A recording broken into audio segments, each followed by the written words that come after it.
मैं doctor Dwarka, consultant psychologist and life coach.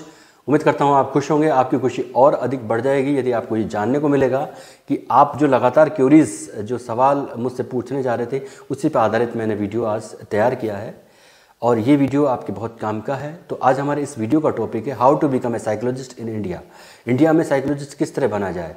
तो दोस्तों ये वीडियो आपके बहुत काम का है क्योंकि लोग इसको कार्यक्षेत्र बनाना चाहते हैं। इसकी डिमांड बहुत ज़्यादा होने लगी है, अपॉर्चुनिटी बहुत ज़्यादा होने लगी है। मेल और फीमेल दोनों के लिए बहुत अपॉर्चुनिटी वाला क्षेत्र बन गया है। तो ये नॉलेज आपके लिए बहुत काम का है। इसको आप बहुत ही ध्यान से शुरू से अंत तक देखिएगा और अगर कोई क्वेरीज फिर रह जाती है तो आप कमेंट कर सकते हैं।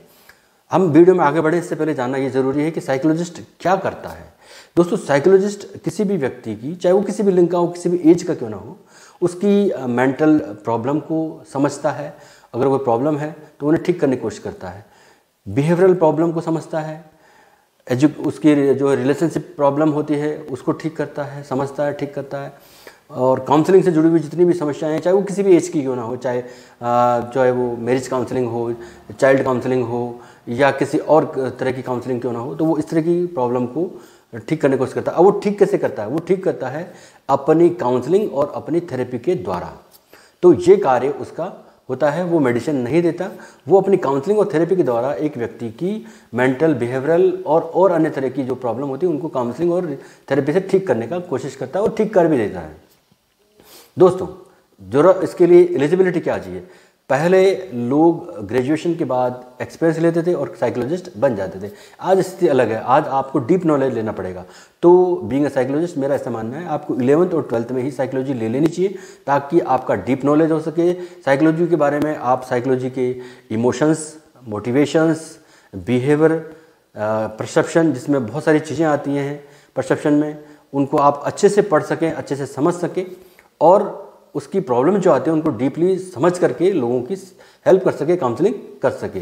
तो इस तरह की जो चीज़ें हैं वो यूजी लेवल पर आप व्यक्ति जो है पढ़ना शुरू करता है, बहुत अच्छे से पढ़ता है। तो आपको 11th और 12th में ये जो है पहले इसको सब्जेक्ट के तौर पे लेना चाहिए। इसके बाद आपको जब आप 11th 12th ले लेते हैं तो आप अच्छा नॉलेज ले लेते हैं। इसके बाद आपको ग्रेजुएशन में भी आपको BA इन साइकोलॉजी कर लेना चाहिए या BSc इन साइकोलॉजी करना चाहिए या ऑनर्स साइकोलॉजी से कर लेना चाहिए। तो आपका एक अच्छा खासा ग्राउंड तैयार हो जाता है, आप साइकोलॉजिस्ट बन जाते हैं। लेकिन एक कंडीशन फिर भी आपकी पूरी करनी होती है। वो कंडीशन ये है दोस्तों, आपको अपनी पढ़ाई से जुड़े हुए कार्य क्षेत्र में ही कार्य करना होता है। ये जरूरी नहीं कि आप साइकोलॉजी से ग्रेजुएशन करने के बाद आप किसी बिजनेस में काम करने लगें, आप किसी और दूसरी तरह के कार्य में अपना कार्य योगदान दें तो और फिर आप साइकोलॉजिस्ट बनना चाहें तो ये आपके लिए पॉसिबल नहीं है। इसलिए आपको अपनी पढ़ाई के बाद, जब आप पढ़ाई कर लेते हैं ग्रेजुएशन तक, तो आप इसके बाद आप किसी हॉस्पिटलिटी सेक्टर में जा सकते हैं, NGO में काम कर सकते हैं, स्पेशल एजुकेटर के तौर पे काम कर सकते हैं। और बहुत सारे ऐसे वर्किंग प्लेसेस हैं जहां पर साइकोलॉजी से जुड़े हुए प्रॉब्लम के बारे में जो है जो पढ़ाई की जाती है, कार्य अनुभव लिया जाता है और बहुत सारे ऐसे कार्य किए जाते हैं जो साइकोलॉजी से जुड़े हुए हैं, जहां आपको साइकोलॉजिकली नॉलेज गेन होता है, एक्सपीरियंस आपका काउंट होता है, बढ़ता चला जाता है। तो आपको उस तरह का ही कार्य करना चाहिए। अब बात करते हैं स्पेशलाइजेशन की। दोस्तों जब आप UG कर लेते हैं तो आज समय है PG करने का, PG इन साइकोलॉजी, क्योंकि आप मास्टर डिग्री जब लेते हैं तो आप स्पेशलाइजेशन ले लेते हैं, कर लेते हैं।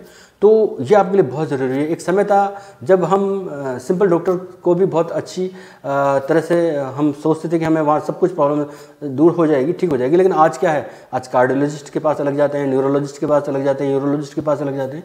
तो आज स्पेशलाइजेशन का समय आ गया है। ठीक ऐसे ही साइकोलॉजी में भी स्पेशलाइजेशन का समय आ गया। तो आपको जब आप PG इन साइकोलॉजी करते हैं या मास्टर साइकोलॉजी करते हैं तो आप स्पेशलाइजेशन लेते हैं। और स्पेशलाइजेशन लेने की बहुत सारी ब्रांचेज हैं। आप डेवलपमेंट साइकोलॉजी में ले सकते हैं, आप कॉग्निटिव साइकोलॉजी में ले सकते हैं, आप काउंसलिंग साइकोलॉजी में ले सकते हैं, आप स्पोर्ट्स साइकोलॉजी में ले सकते हैं, क्लिनिकल साइकोलॉजी में ले सकते हैं, सोशल साइकोलॉजी में ले सकते हैं, अप्लाइड साइकोलॉजी में ले सकते हैं। तो इतनी सारी ब्रांचों में आप अपना स्पेशलाइजेशन कंप्लीट कर सकते हैं। ये जब आप काम कर लेते हैं, फॉर एग्जाम्पल अगर आपको क्लिनिकल साइकोलॉजी में करना होता है, जहाँ की जो है जितने भी प्रकार के डिसऑर्डर्स होते हैं व्यक्ति में, उनके बारे में व्यक्ति काउंसलिंग करता है, थेरेपी देता है, तो इसके लिए आपको एक अलग से एक डिग्री और करनी होती है, वो मैं आपको बताऊंगा लास्ट में। लेकिन आप वो कर सकते हैं, स्पेशलाइजेशन कर सकते हैं, क्योंकि आपको MSc करना आपके लिए ज़रूरी है। और उसके बाद आपको एक और डिग्री करनी होती है। अगर आपको स्पोर्ट्स साइकोलॉजी, स्पोर्ट्स में जाना होता है तो आपको स्पोर्ट्स साइकोलॉजी में आपको मास्टर्स करनी होती है, या आपको ऑर्गेनाइजेशन में अगर आपको साइकोलॉजिस्ट के तौर पे काम करना है तो ऑर्गेनाइजेशन साइकोलॉजी में आपको मास्टर्स करना होता है। इसी तरह अप्लाइड साइकोलॉजी या एबनॉर्मल साइकोलॉजी या चाइल्ड काउंसलिंग में अगर करना होता है तो चाइल्ड साइकोलॉजिस्ट के तौर पे आपको पढ़ाई करनी होती है, तो ये आप डिग्री ले सकते हैं। इसके बाद दोस्तों, अगर आप अतिरिक्त योग्यता और लेना चाहें तो आपको 1 साल का काउंसलिंग एंड गाइडेंस का डिप्लोमा कर सकते हैं, जिसके बाद आपको एक सर्टिफाइड आप साइकोलॉजिस्ट या काउंसलर हो सकते हैं, या काउंसलिंग साइकोलॉजिस्ट हो सकते हैं, जो अपने कार्य को बहुत बेहतरीन तरीके से कर सकते हैं। तो दोस्तों, ये डिग्री लेने के बाद आप अच्छे से कार्य कर सकते हैं।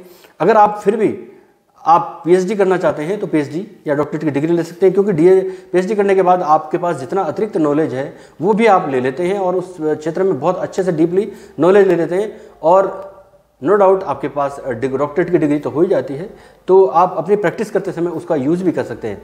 तो दोस्तों, अब बात करते हैं हम क्लिनिकल साइकोलॉजिस्ट की, जो कि आज के समय में बहुत अधिक अप्रोचेबल है, डिमांडेबल है, जिसमें अपॉर्चुनिटी ही अपॉर्चुनिटी है। तो आपको क्लिनिकल साइकोलॉजिस्ट बनने के लिए एमफिल इन क्लिनिकल साइकोलॉजी का 2 साल का एक डिग्री कोर्स है, उसको आपको करना होता है। उसको करने के बाद आप क्लिनिकल साइकोलॉजिस्ट बन सकते हैं, हॉस्पिटल्स में काम कर सकते हैं, खुद की निजी प्रैक्टिस कर सकते हैं। तो इस तरह आप क्लिनिकल साइकोलॉजिस्ट बन सकते हैं और प्रैक्टिस कर सकते हैं।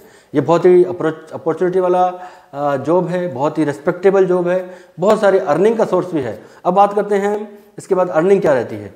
दोस्तों, जब आप ये कार्य कर लेते हैं तो आप किसी भी हॉस्पिटल्स में काम कर सकते हैं, किसी भी एनजीओ में काम कर सकते हैं, किसी भी और प्राइवेट सेक्टर में काम कर सकते हैं। तो ये सब, और क्लिनिकल साइकोलॉजी में तो करने के बाद आप निजी प्रैक्टिस भी कर सकते हैं, खुद की पर्सनल प्रैक्टिस भी कर सकते हैं। तो आपके लिए पर सेशन वाइज जो है अर्निंग शुरू हो जाती है।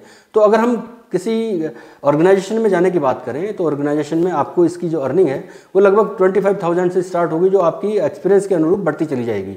और अगर हम क्लिनिकल साइकोलॉजिस्ट की बात करें तो वो 30,000 से शुरू होता है। और यहाँ अगर हम बात करें कि वो कितना अर्न कर सकता है तो कोई लिमिट नहीं है, क्योंकि वो पर सेशन के हिसाब से वो पैसे चार्ज करता है। तो बहुत अर्निंग कर सकता है, अपॉर्चुनिटी बहुत ज़्यादा है, रिस्पेक्टेबल जॉब है और आज इसकी डिमांड बढ़ती जा रही है। तो आप इस तरह अपने कार्य को कर सकते हैं क्लिनिकल साइकोलॉजिस्ट बन के। बाकायदा आप एक डॉक्टर की तरह कार्य कर सकते हैं। लेकिन अगर आप क्लिनिकल साइकोलॉजिस्ट नहीं बनना चाहते और आप स्पोर्ट्स साइकोलॉजिस्ट बनना चाहते हैं तो आप मास्टर इन जो है स्पोर्ट्स साइकोलॉजी में कर सकते हैं, ऑर्गेनाइजेशन में कर सकते हैं, और इसके बाद आप एक साइकोलॉजिस्ट के तौर पे कार्य कर सकते हैं। आपको एक्सपीरियंस लेना होगा, ये बहुत ज़रूरी है। तो इसके बाद आप अपनी सेवाएं साइकोलॉजिस्ट के तौर पे दे सकते हैं। इस तरह आप इंडिया में साइकोलॉजिस्ट बन सकते हैं और अर्निंग आपकी 25,000 से शुरू होकर बहुत काफ़ी आगे तक जा सकती है। आज इसका डिमांडेबल ये जो है सब्जेक्ट हो गया है, अपॉर्चुनिटी बहुत ज़्यादा हो गई है, रेस्पेक्टेबल जॉब है। तो इस तरह के कार्य को आप करके आप अपने आप को बहुत ही अच्छी कैटेगरी में, एक जॉब की कैटेगरी में खड़ा कर सकते हैं। आज इसकी बहुत ज़्यादा ज़रूरत है। तो मेल और फीमेल दोनों इस क्षेत्र में कार्य कर रहे हैं, अपॉर्चुनिटी बढ़ रही है, तो इसका यूज किया जाना चाहिए। आज मेरा ये जो जानकारी थी वो यहीं तक थी। अगर आप इसमें और भी कुछ जानकारी चाह रहे हैं तो कमेंट कर सकते हैं, बाकायदा मैं उनका जवाब दूंगा। कहाँ से करनी चाहिए ये ज़रूरी है बताना। तो दोस्तों, ये आप याद रखें कि अगर आप ये कोर्स करते हैं तो आप खास करके क्लिनिकल साइकोलॉजी में जब आप कोई कोर्स करते हैं तो आपको आरसीआई से रिकॉग्नाइज्ड इंस्टीट्यूट से करना ज़रूरी होता है, ताकि आप आरसीआई से रिकॉग्नाइज्ड साइकोलॉजिस्ट हों और आप प्रैक्टिस करने के लिए अपने आप को स्वतंत्र महसूस कर सकें और प्रैक्टिस कर सकें। आपको ये जो है आरसीआई ऑथराइज करती है, आप प्रैक्टिस कर सकते हैं। तो ये आपके लिए बहुत ज़रूरी है। इसके अलावा आप अपने एक्सपीरियंस के बिहाफ पे कभी भी प्रैक्टिस कर सकते हैं और करनी भी चाहिए। तो दोस्तों, ये आज मेरे इस वीडियो में था। अगर कोई जानकारी चाहिए तो कमेंट करिए। वीडियो कैसा लगा ये ज़रूर बताइए, और मुझे अगर जिस भी तरह की जानकारी आप देंगे तो मुझे खुशी महसूस होगी। कमेंट जरूर करें, मुझे खुशी महसूस होगी। अगर आप कोई जानकारी चाह रहे हैं तो मुझे खुशी महसूस होगी। मेरा आज का वीडियो यही तक था दोस्तों। धन्यवाद, नमस्कार।